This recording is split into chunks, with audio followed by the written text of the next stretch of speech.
Nobody ever wants to sit there. Yeah, I know. That's the way it always goes, right? All right, good evening, everybody. We're going to go ahead and start. I'm Krista Wiegand. I'm the director of the Global Security Program here at the Baker Center, soon to be Baker School of Public Policy and Public Affairs. And I'm very happy to introduce our speaker tonight for the Global Security Lecture. Dr. Will Walldorf is an associate professor in the Department of Politics and International Affairs and the Shively Family Faculty Fellow at Wake Forest University. He focuses primarily on international relations, U.S. foreign policy, and grand strategy. He has published 2 books on U.S. foreign policy, and he's currently writing a book called America's Forever Wars: Why So Long, Why End Now, and What Comes Next? In addition to his books, he's published several articles as well, and he's here to speak tonight about U.S. foreign policy and grand strategy. So with that, I will let's welcome Will Walldorf. Thank you, Chris. Well, thank you all for being here. I grew up in Chattanooga and had the opportunity as well to work as a Senate page for Senator Howard Baker with a good friend of mine who happens to be here, Crew Brock, tonight. So anyway, and so I am really honored to be back in my home state at the flagship university of my home state at Tennessee, and at this great center to be able to talk a little bit about U.S. foreign policy. So I want to thank Krista and Marianne and many others for putting on this event and for having me. It's been a great day. My talk today is about what the United States' contemporary strategic narrative means for its current grand strategy, especially with respect to China, Russia, and the still festering issue, I think, of Islamic terrorism. Now, to begin to cut into that, and with that to explain what I mean by both grand strategy and narratives, I want to start with some history. And I start with history because I think if we want to understand where we are now and where we're going, or perhaps where we should be going in the future in terms of U.S. grand strategy, we need to start with history. History is a very important reference point.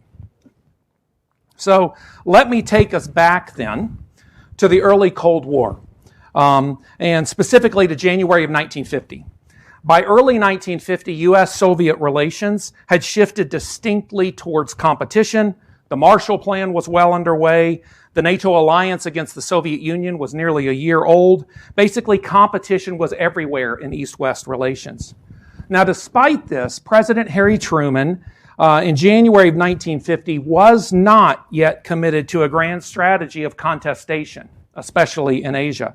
What I mean by that is that Truman did not adopt an overarching framework of unbridled zero-sum competition, arms racing, and perhaps war with the communist bloc as a means or as an approach to ensure the security of the United States. In short, he wasn't committed to Cold War, and he wasn't committed to a global contest with the Soviet Union.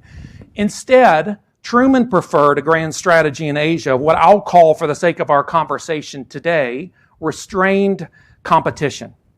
Now, as the name of that implies, this grand strategy, restrained competition, recognized the fact that competition with the Soviets was inevitable. It was baked into the cake. But unlike contestation, restrained competition sought to create guardrails and limits to that competition by defining core strategic interests and finding and leaving space for potential cooperation with Stalin's Soviet Union and Mao's China. Well, in a story that is, now in January of 1950, Truman's primary step towards restrained competition came with the announcement of a new defense perimeter in Asia. And that strategy said, in short, that Japan and the Philippines were inside the U.S. defense perimeter and would be defended by the United States. Most other parts of Asia, most notably Korea and Taiwan, were deemed outside the perimeter and would not be defended by U.S. force. Now, in a story that is familiar to most of us, Truman was not able to hold U.S. grand strategy to restrain competition in this limited defense perimeter in Asia in June of 1950. So just 6 months after announcing the new defense perimeter, Truman ordered U.S. forces to enter the Korean War and defend South Korea against North Korea's invasion. He also ordered the U.S. 7th Fleet into the Taiwan Straits to protect Taiwan from an attack by Mao's China. That protection of Taiwan continues to this current day. And finally, the administration raced to establish new security arrangements with countries all across South Asia and Southeast Asia that in January of 1950 had been deemed outside the U.S. defense perimeter. In short, what we find is that by 1950, restrained competition was dead in Asia and replaced instead with a grand strategy of contestation and global Cold War. What happened? Why was Truman forced to give up his grand strategy of restrained competition? Well, I find that strategic narratives play a major part in answering this question. In essence, Truman was pushed away from restrained competition to contestation by the need to bring policy in line with a broad-based national or public level story that centered on the need to get active abroad to defend democracy and liberal political order, in the case of 1950, against the spread of communism. Now, history shows us that powerful national stories like these, which I call liberal narratives in my research, emerge from time to time in U.S. foreign policy. These liberal narratives are most likely to form when an illiberal or non-democratic actor in the international system makes geopolitical gains, usually by things like attacks on free countries or expansion of territorial control and influence. For a liberal state like the United States, these kinds of geopolitical gains often appear traumatic, a threat to the national way of life. Fears of counter-ideologies spreading become rampant, meaning a sense of existential danger hits across the nation. In this kind of event context, certain influential agents and leaders often start to storytell about these dangers. They confirm the sense of existential danger. They often link events together in very ominous ways, painting a picture of a rival's diabolical expansion. Then they offer a lesson like stop communism, to get active abroad to protect liberal political order.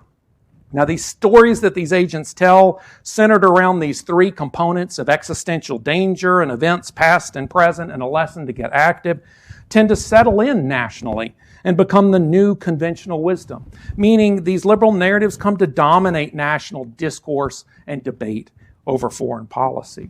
So in the history of U.S. foreign policy, major temporal examples of liberal narratives include the anti-fascism narrative around World War II, and the anti-terrorism narrative in the first 2 decades of the 21st century. Again, both of those narratives emerged out of these very traumatic events with major actors sort of spreading their influence.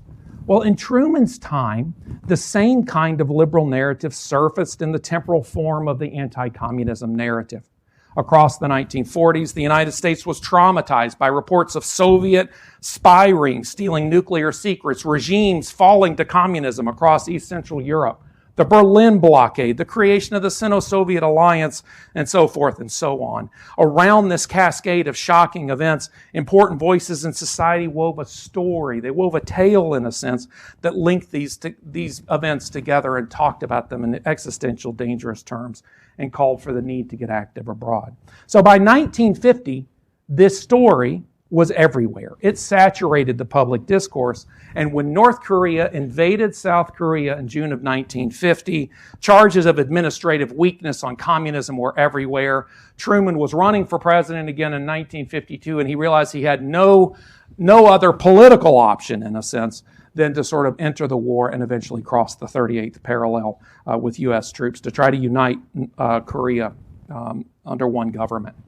Now, Truman is not alone as a leader in history who tried and failed to move towards a grand strategy of restrained competition, but then got pushed back to contestation. JFK tried it with Cuba.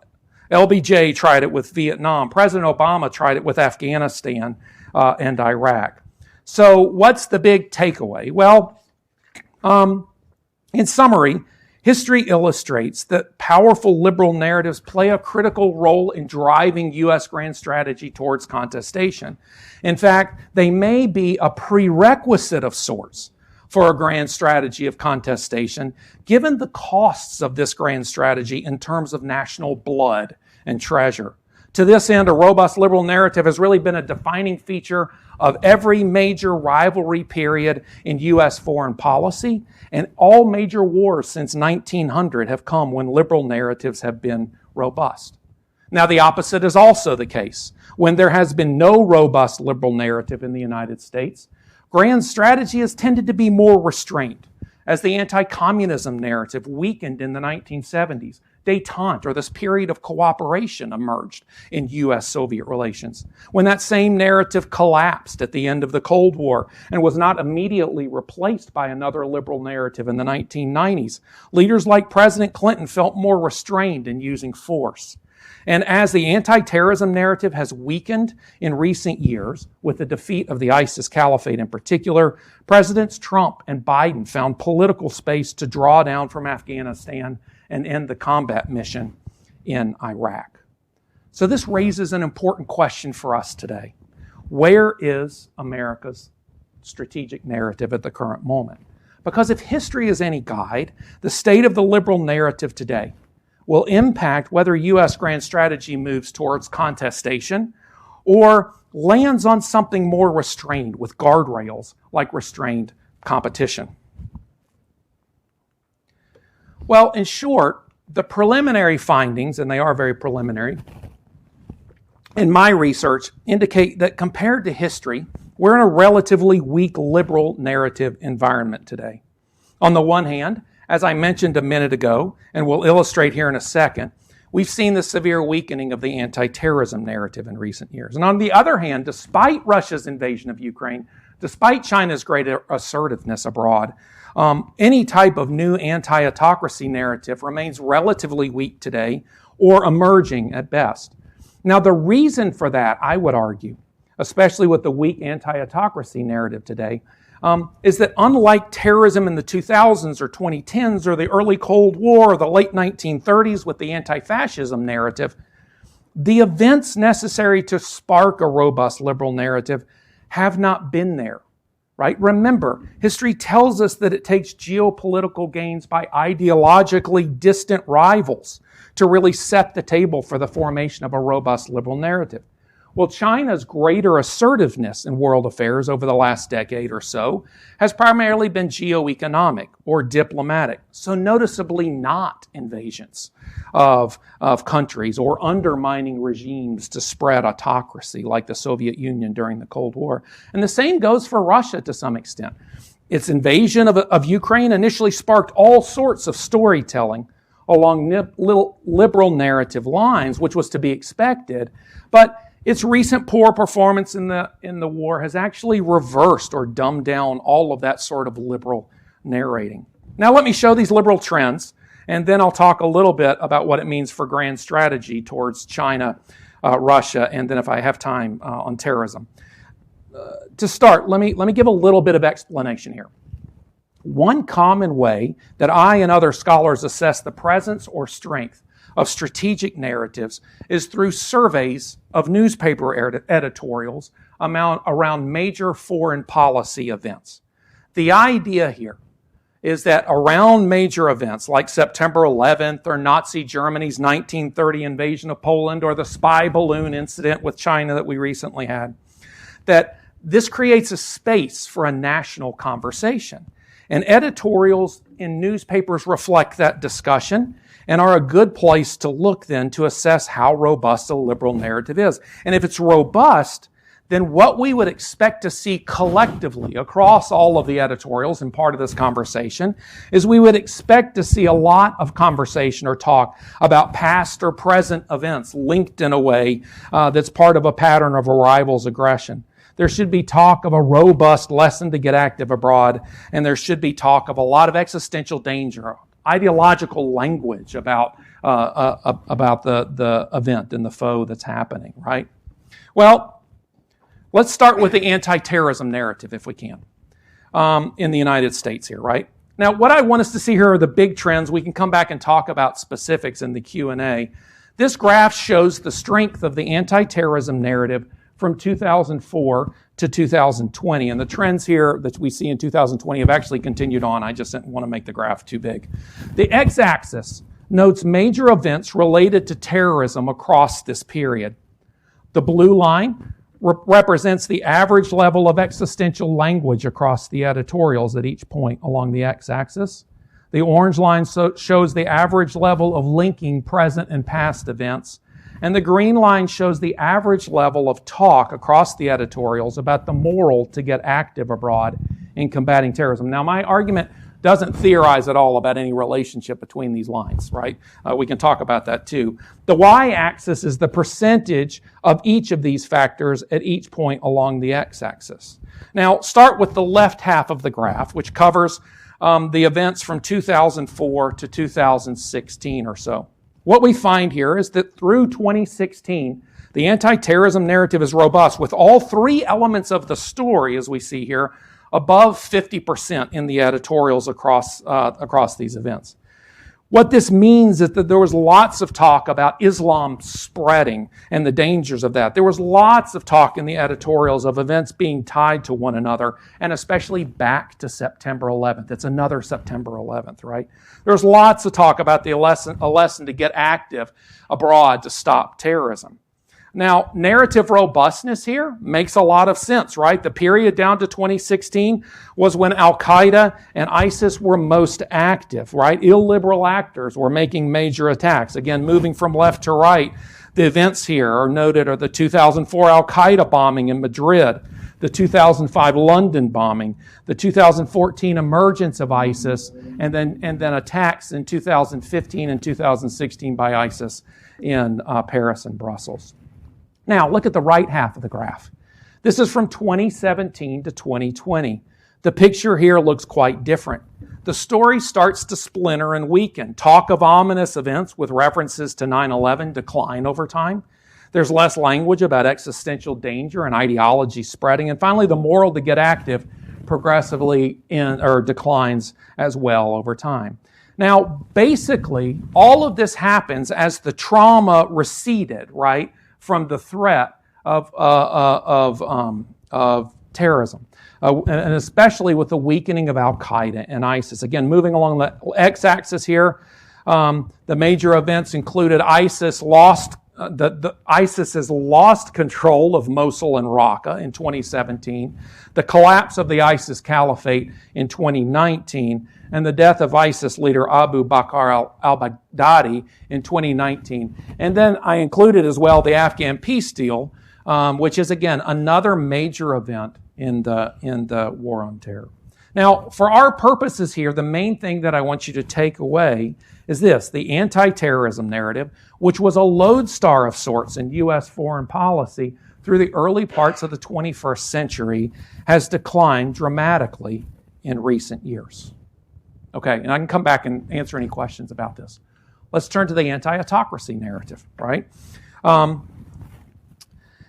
Just like the last graph, this one shows the elements of the liberal narrative: existential danger in blue, linked events in orange, lesson in green, across several major events involving Russia and China.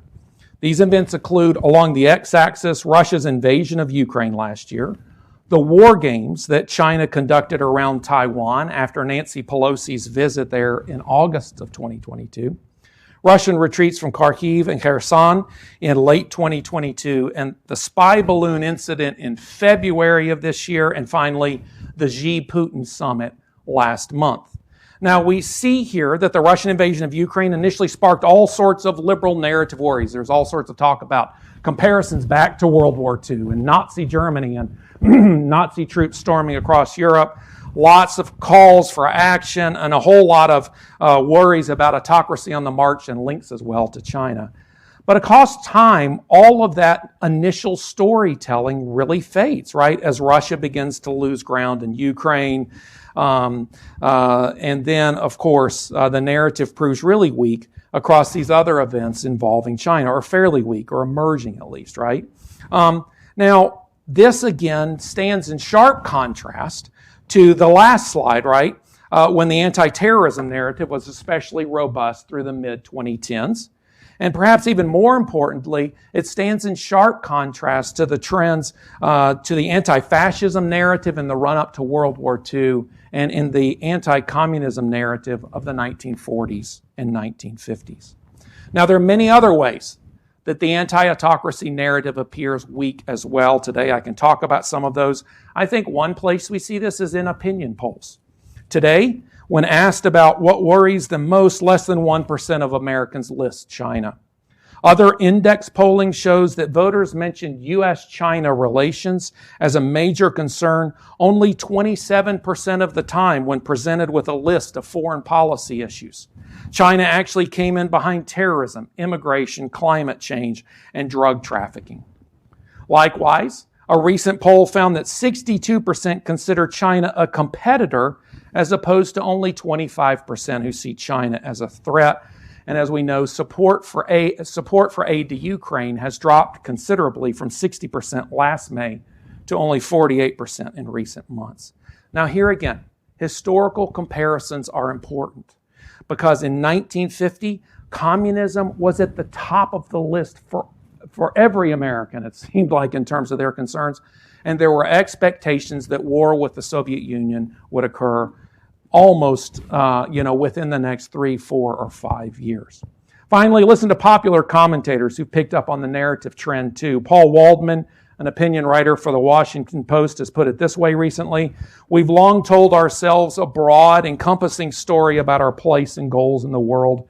It gives order and purpose to our actions and allows us to convince ourselves that we are protagonists of a noble and heroic story. And today, not only don't we have a single story to tell about the purpose of U.S. foreign policy, but both parties are divided about what our purpose should be."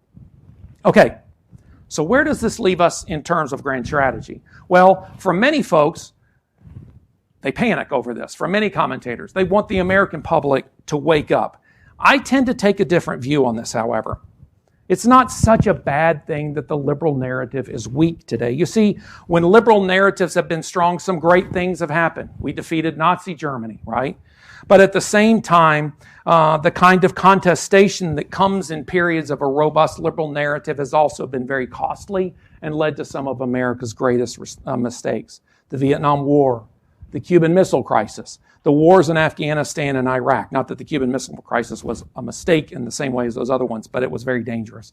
The overextension to the point of World War III almost in Korea, right? What this all means is that a weak liberal narrative gives us an opportunity perhaps to avoid some of these past mistakes. And in addition to that, it also offers important space for the United States to find strategic balance in a world that is arguably more complex than at any point since the turn of the 20th century, with challenges all over the place, it seems, right? So what today's narrative context means is that I think some version of restrained competition offers the best approach, the best fit for where we are at the current moment. Now, let me just give a few ideas, and we can come back and talk about these in some detail, but let me start with China.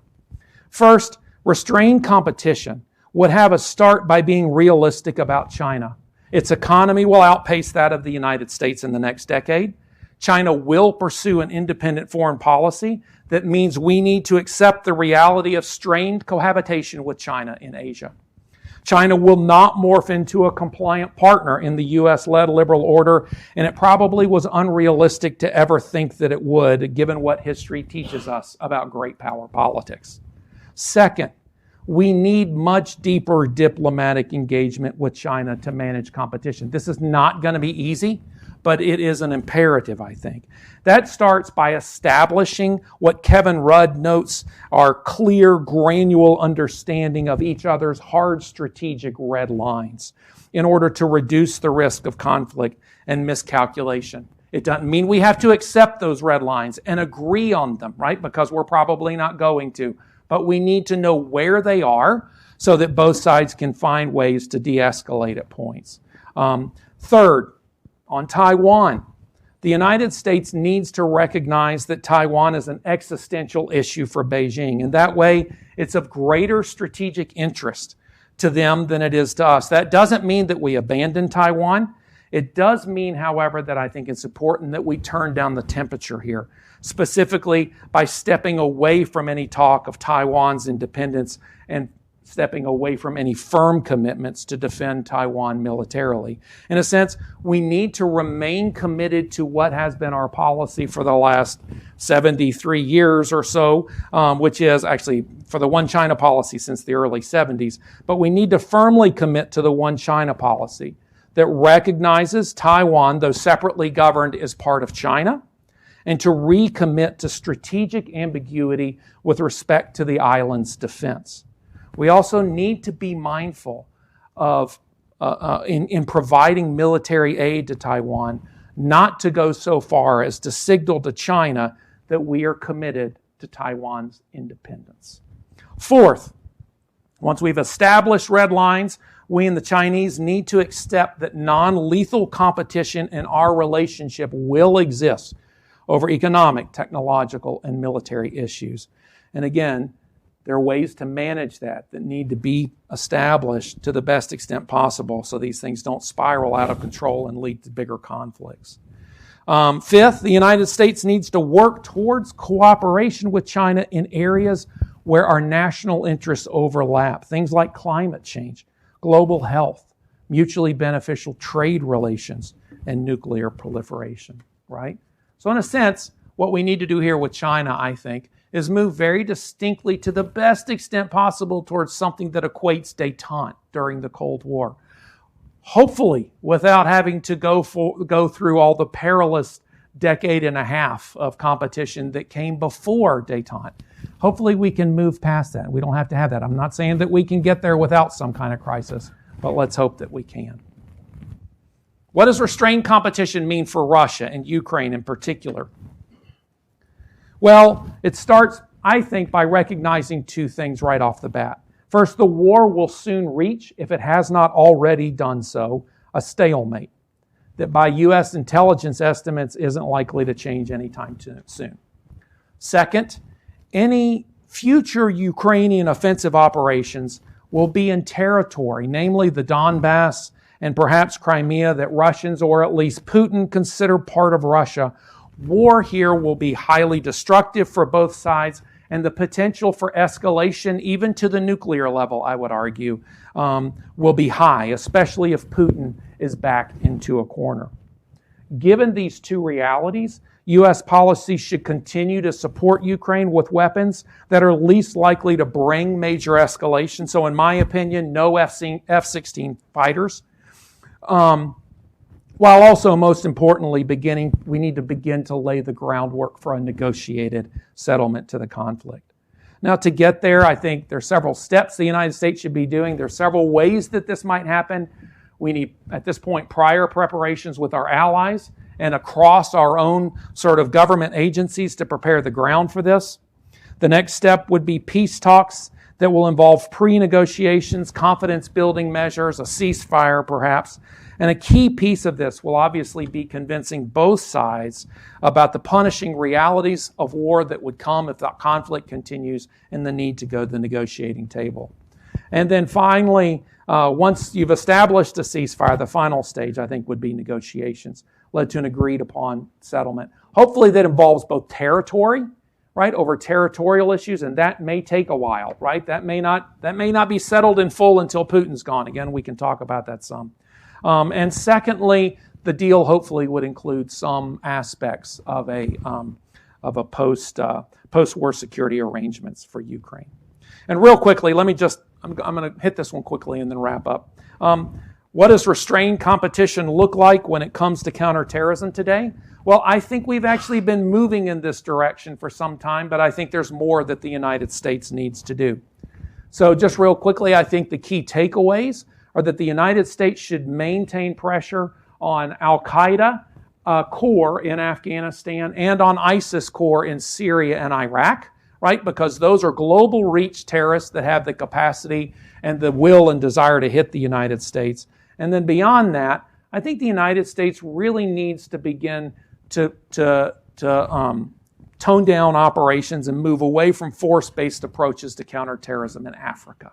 And the main reason being is that most of these groups in Africa are locally focused. They have no global intent or global reach, meaning a capacity to hit the United States.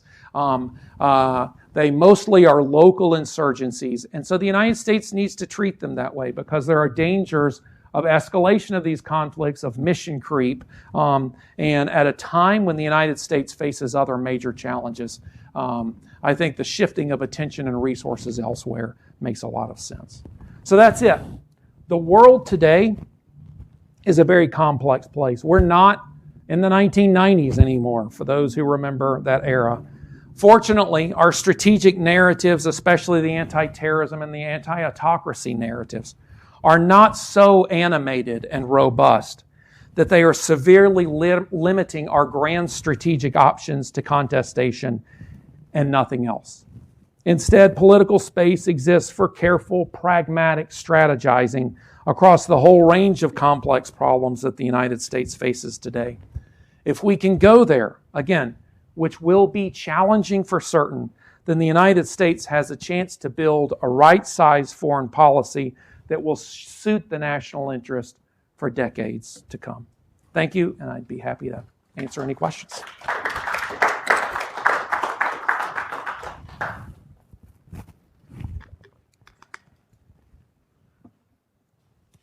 We will now be taking questions at this time.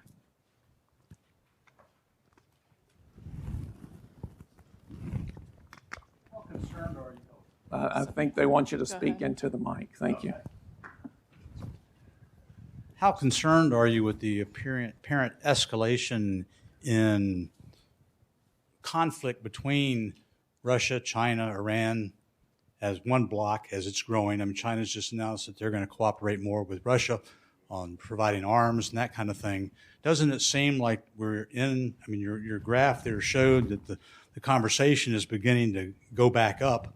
It seems like that we're headed in the wrong direction. That's a good point. So, first of all, as I describe the narrative, right, which you're right, that it's either weak or emerging, right? It can be in one of those two categories. I would say it's probably more in the emerging space, right? That doesn't necessarily mean, right, that it's going to become especially robust. And again, if we see some of these geopolitical developments, which, China may invade Taiwan and try to expand its reach across Asia and other places like that, and that certainly, I think, would spark the kind of narrative here that we've seen in the past. So,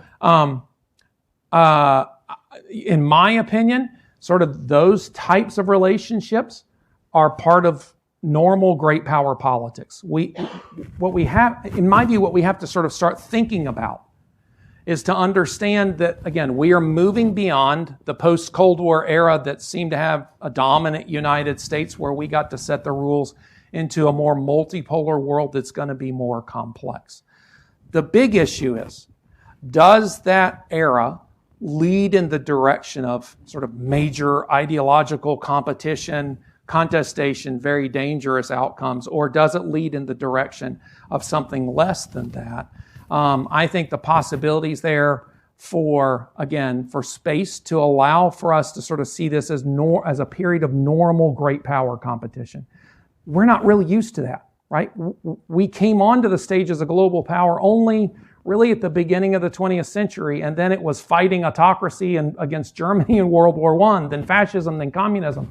So the idea, in a sense, of sort of lower ebb, normal great power politics is something that I think we're we need to get a little bit more accustomed to, and that's where I think we are at this particular moment. Now, I'll just say this.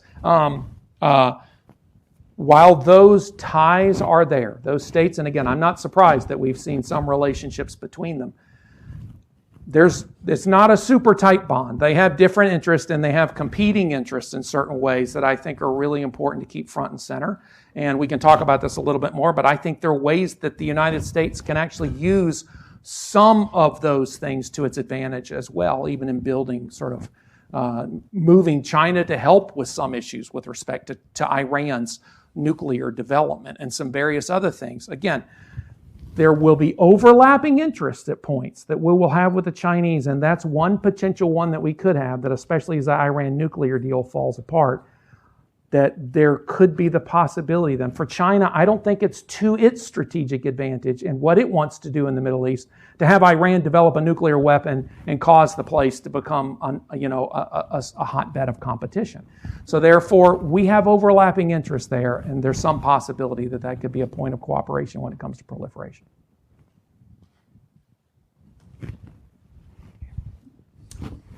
Yes, thank you. What about the grand narrative within China and within, like I know with the Great Satan for Iran, they've got a narrative going, but what about China's narrative? Well, this is really interesting, right? And this isn't, look, China has a lot of decisions to make about where it's going, right? And I think China is at a point where, especially since the 2008 financial crisis, it sees the United States as a receding power. It sees this as an opportunity to take advantage of becoming a major power. I would say if you look at some of the shifts that have happened, for instance, in Asia just over the last year and a half, with respect to both Japan, right, becoming sort of more animated, spending more on defense and sort of beginning to ramp up, and the same, in a sense, with the Philippines, allowing the United States to come in with new bases there, that what you're seeing is that China's aggression, greater aggression, is actually, as it's playing out, it's bearing some costs in that particular way for China. China has, I think, a set of beliefs and narratives. So what I mean by that is that its own aggressiveness is there. It's a reality. It's a part of the game, right? It's starting to compete. It wants the United States out of Asia, right? It wants to have a more dominant position in the international system. The tricky part, so that narrative is very strong, it's robust. I think it's part of what Xi is sort of focused on, right? So undoubtedly, right, I think they probably are overestimating their position as a superpower in a sense. They're going to probably face some trouble with that. They're a great power and an important great power. But all of that is very difficult. It makes dealing with them difficult. Again, I'm not saying that sort of engaging diplomatically around these things is going to be easy. It has not been easy since, for instance, the United States canceled Secretary of State Blinken's visit to China that was scheduled, but was canceled with the balloon incident, right? So, the Chinese have not been very responsive to diplomatic engagement since then and rescheduling that visit. I think the balloon incident may have been meant to sort of cancel that trip. I'm not sure. But regardless, right, the United States is still the most dominant power on the face of the earth. China is still far behind the United States. China is growing. The United States continues to increase its military power. We're treating it as a strategic competitor rather than a strategic threat, a pacing, instead of a pacing threat, a pacing challenge. I think that's the appropriate way to continue to try to engage, right?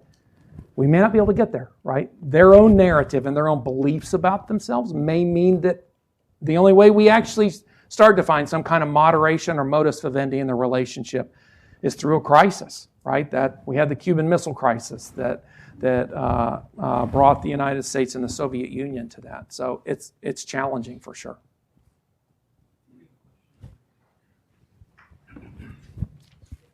Hi, I'm Jacob Schaefer. So you mentioned in your presentation and talk that, we're obviously living in a very different world compared to a previous one. And to me personally, I feel like that a lot of that has to do with media and the rise of mass media.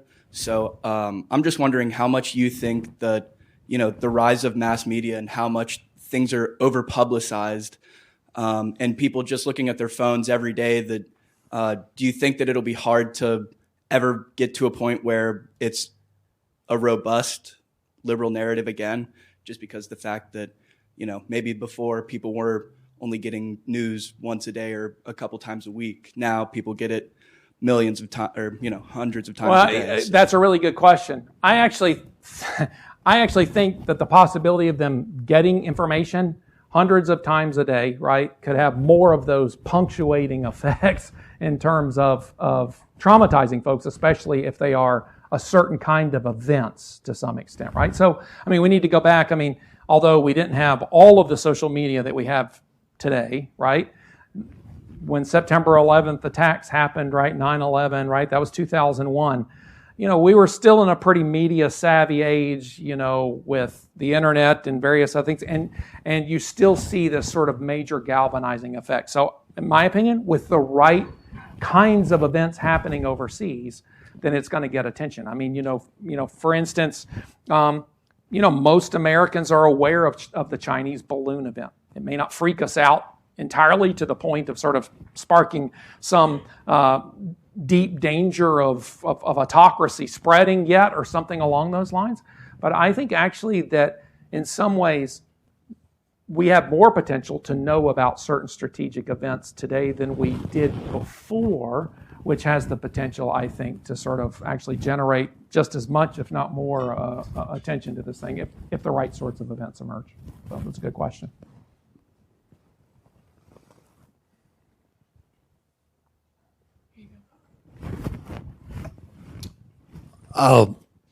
Everything you hear in the mass media, television, radio, pick up the morning paper, whatever it is, conversation is wonderful and agreement is wonderful, but is there a problem with China being truthful in reference to what they say they will do? Because from what I read and hear, you just can't believe them. Now, what is your feeling on that? You can have a lot of wonderful agreements and working together, but will there come a time when, if they aren't telling the truth, that we have a major, major problem?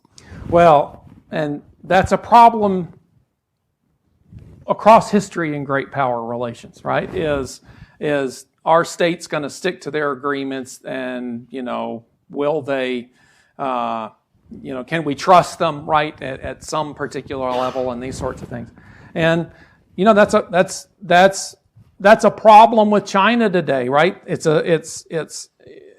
a highly secretive state. They prize themselves on secrecy, as a matter of fact. This is one thing that can make diplomacy challenging, right? Is the very mysterious decision-making process in China, these sorts of things. I think that this is where it's really important to sort of balance properly what we are doing to protect and to demonstrate our protection for our own strategic interests in in Asia, right?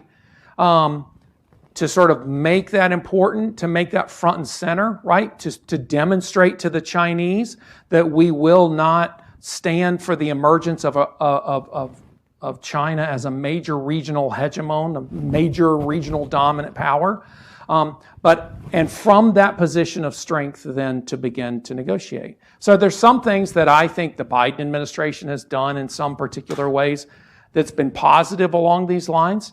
I think we've made now a pretty firm stand when it comes to Taiwan, for instance. But the important thing is, now that we've made that position clear to some extent that we do care about Taiwan in this policy, it's also important, I think, to sort of step back into a space that's more comfortable for what the United States can do, because that particular relationship is very complex, right? So I think you have to communicate from a position of strength. And when you can do that, it's your best opportunity to essentially be able to elicit from the other side a commitment that they will stick to, right? So it's not going to be easy. And I think when I talk about red lines, for instance, with China, that's not agreeing on something. That's just being really clear about where it is that where we have our greatest interest and where they have their greatest interest, if that makes any sense. And I think probably cooperation in some areas, which comes down to the point of being able to trust the Chinese, is something that might take time to develop. But we have to work at it, right? And I think we have to work at it and start working at it probably at the level 1.5, level 2 diplomatic level instead of at the highest point, right?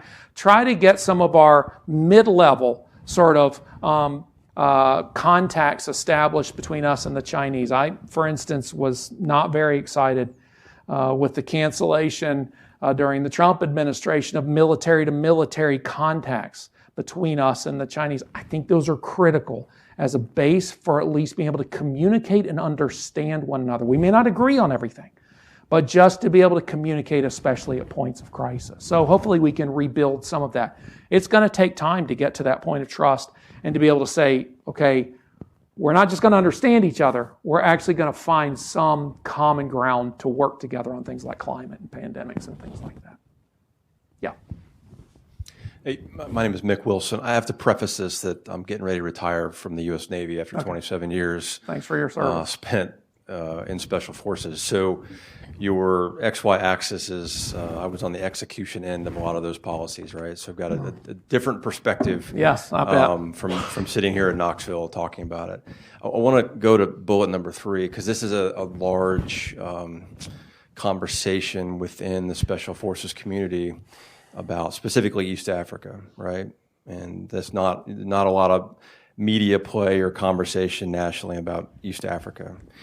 But when you say pare back on U.S. military presence, us within the military talk about a whole of government approach. Mm-hmm. You know, where is that whole of government approach when you've got, in my case, an East Coast SEAL team deployed to Somalia and the Department of State decides to pull out the ambassador out of Mogadishu, leaving the military basically in charge?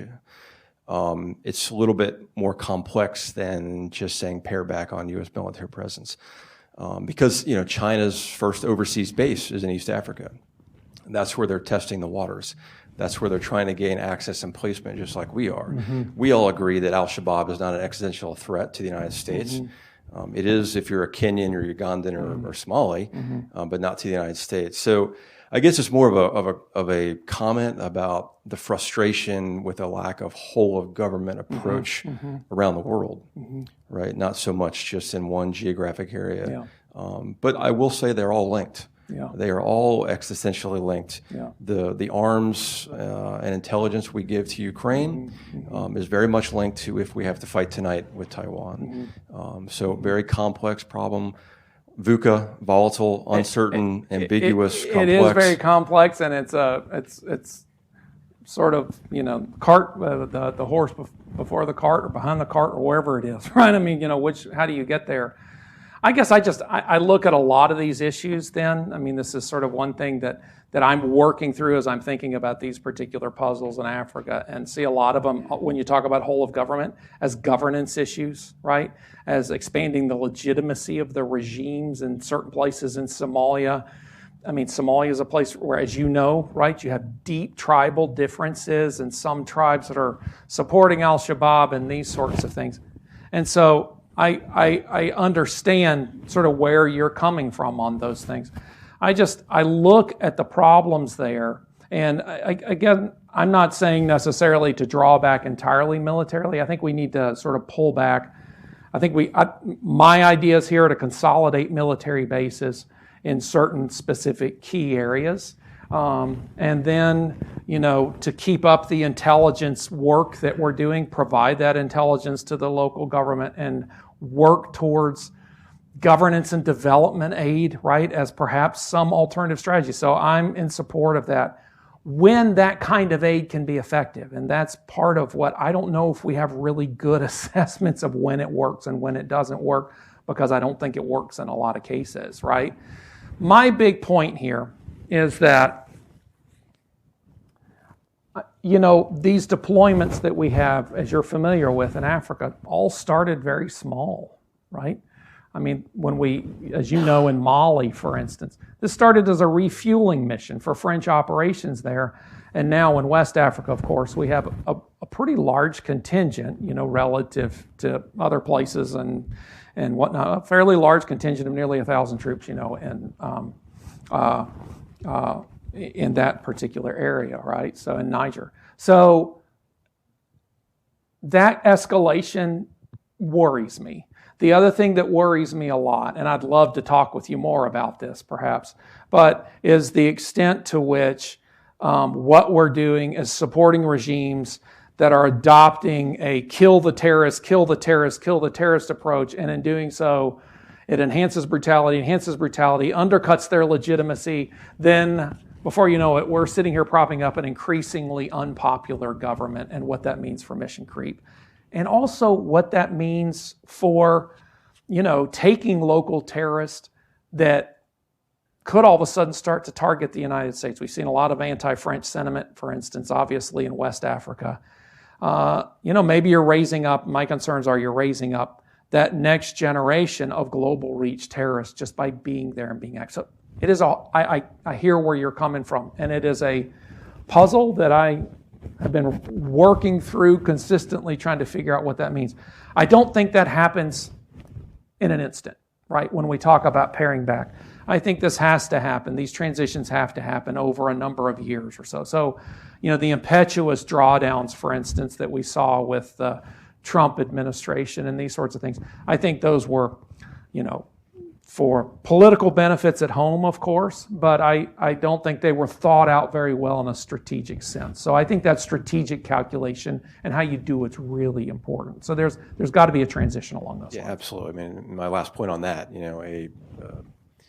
a fly-by-night conversation or decision to pull out of Kurdistan and leave the Kurds at their own disposal against ISIS in northern Iraq, then fostered the Russians to run in and have more territory of Syria, which really was a training ground for Ukraine. Yeah. So it's all connected. It is, and that's my point. Yes, and in addition to that, you have the Turks coming across the border and going after the Kurds. I mean, that situation and drawing out of Syria is now made all the more complex, I think. Not just by, hey, these troops are there, because of terrorism, right? But because of some of the great power dynamics that have gotten wrapped up in it. And I think that's probably why, in the end, Trump backed away from, a sort of full withdrawal from those places. So, yeah, good.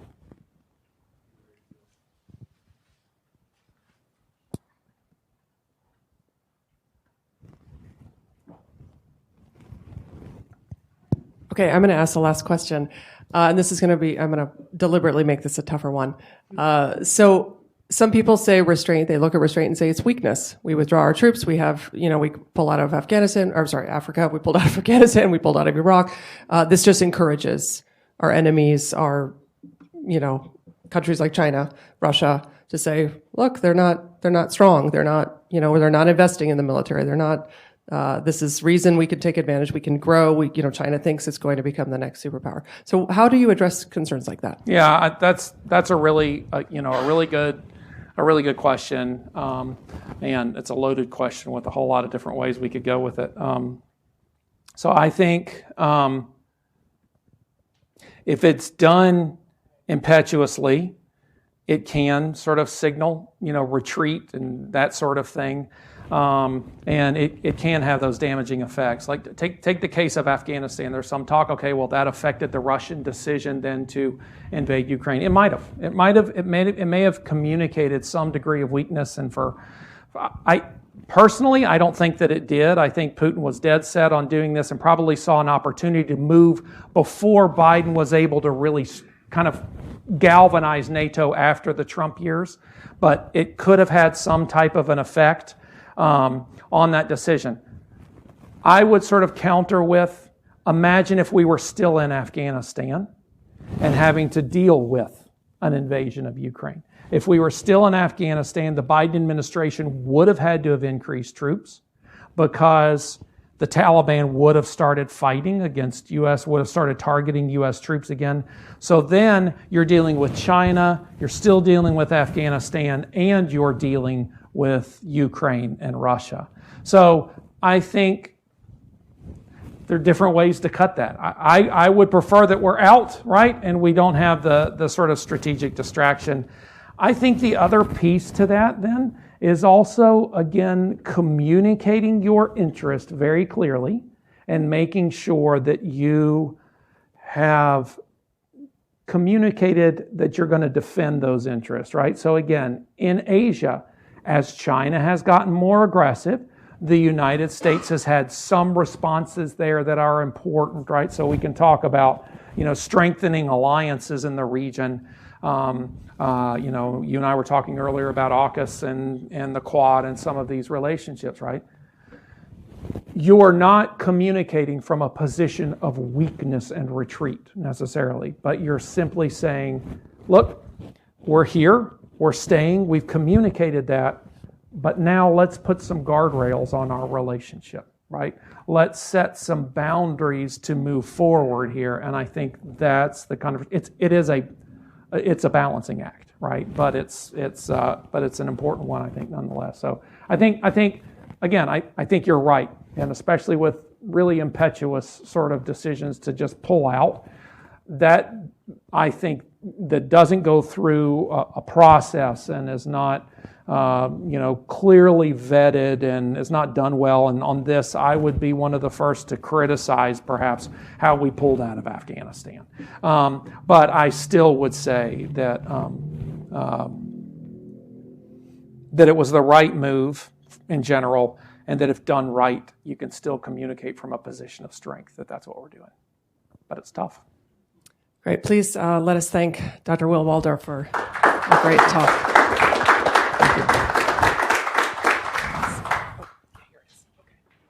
And we would like to give him, this is a photograph of, taken by Howard Baker. I don't know if you can hold it up to show everybody. So Howard Baker, if you don't already know, he was, in addition to being senator, chief of staff in the White House, and ambassador to Japan, he was also a photographer. That was his actual true love. So anyway, this is from his home Appreciate it. county. You're welcome. Krista. Thank you so much for coming. Yes, Appreciate thank it. you so much.